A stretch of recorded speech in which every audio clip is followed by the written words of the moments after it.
Hello, my name is Nicole Solis, and in this presentation, I'm modeling how we use primary documents to understand cultural change following the War of 1812. The audience I'm teaching is my AP U.S. history students, and the focus is on APUSH themes of American national identity and politics and power, using the historical reasoning skill of continuity and change over time.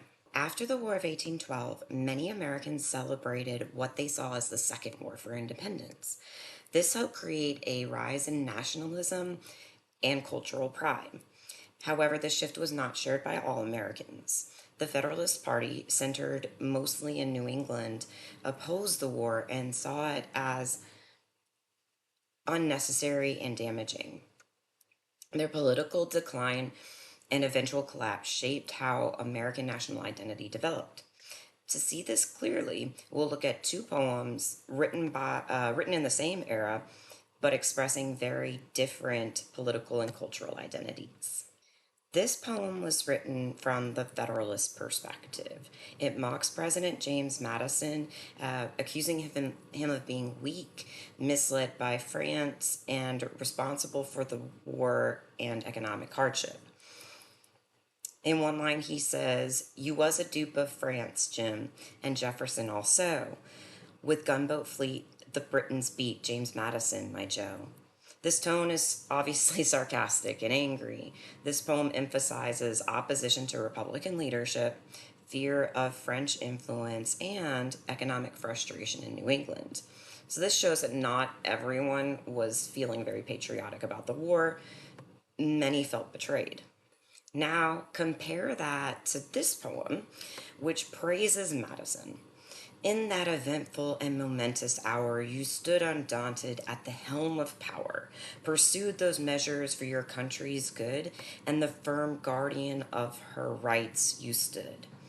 Here, Madison is heroic, steady, and divinely guided. This poem reflects rising national pride, celebration of Republican leadership, and a belief that the war proved American strength. This is the tone that becomes increasingly dominant after the Federalist Party weakens. The two poems represent a shift in national identity. Before and during the war, American identity was divided along regional and party lines. After the war and the collapse of the Federalist Party, a more unified patriotic national identity grows stronger, and cultural works reflected that shift. This is a change over time in politics and cultural expression. These poems help us see that national identity does not form instantly. It develops, it changes, and often depends on who is holding power at the time. By comparing primary sources like these, we teach students to look beyond simplified textbook narratives and recognize multiple voices in history, not just read about them.